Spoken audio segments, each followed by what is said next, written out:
How's it going, everyone? It's Javier Garza with Taylor Properties, and the topic for today is short-term rentals in Montgomery County.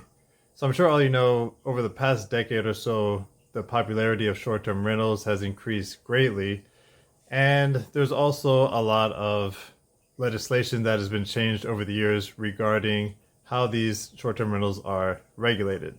So first of all, why would somebody choose to rent out their property on a short-term basis? Obviously, you're going to earn additional income. You might want to help pay off your mortgage. There is the potential that you could earn more than doing a traditional longer term rental. So that might be an incentive for some.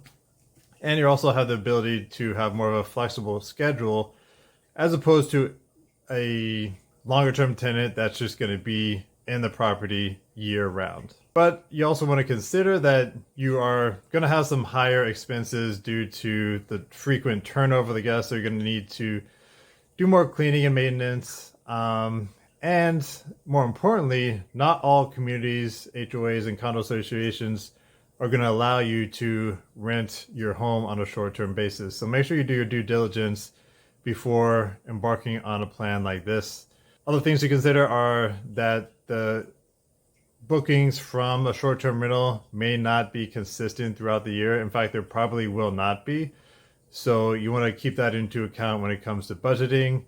And there'll also be additional fees that you are going to be on the hook for when it comes to paying the platforms that advertise your listing, such as Airbnb. Now, so as far as the definition of a short-term rental, right now we're just talking about stays of less than 30 days. And this could be the entire home, a suite, or just a room within a home.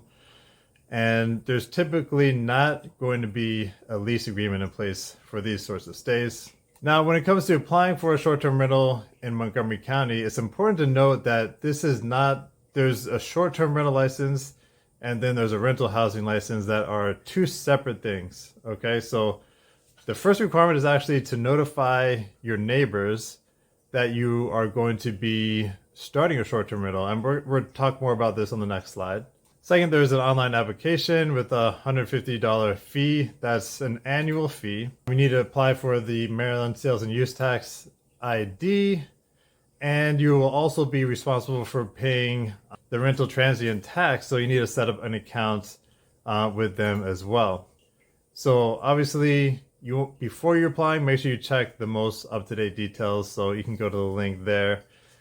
And yeah, just as a note, it's the Department of Health and Human Services that issues the short-term rentals. So now, the neighbor notification guidelines. I'm not going to read through all these here, but basically the idea behind these guidelines is to let your neighbors know what's going on. So if they see strangers coming in and out of your home or across the hall, they are not going to be so concerned, wondering, what's happening to your house? Is somebody breaking in? Or if, there might be an emergency. You don't want somebody calling the cops on your guests because they think they are intruders. So there might be some differing opinions on whether or not the neighbor notification should be required, but I think that in general is a positive thing, and it helps the community, keep an eye on things, making sure everybody's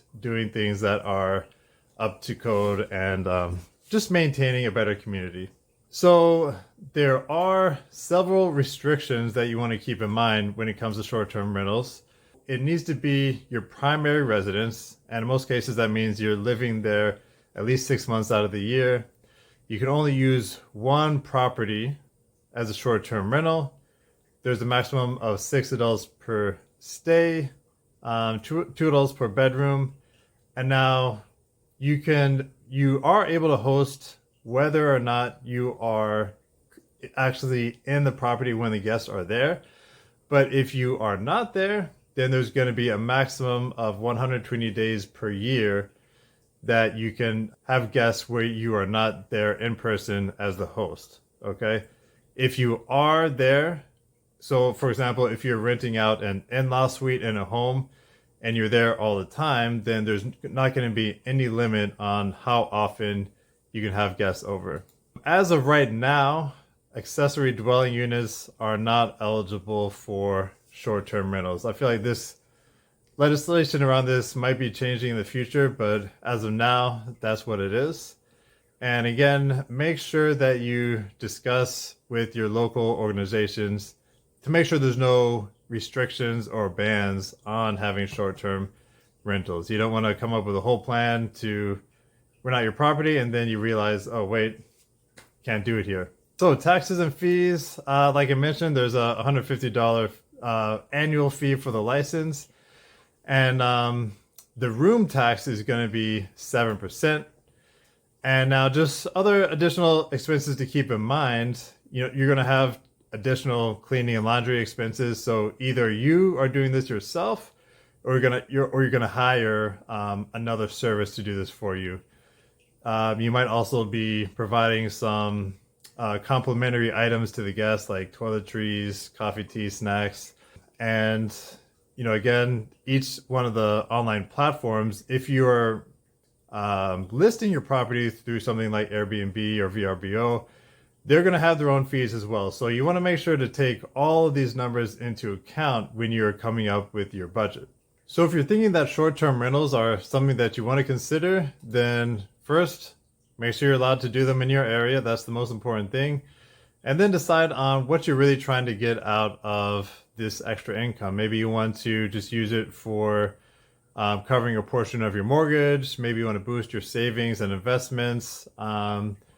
Or you have some high income debt you need to pay down.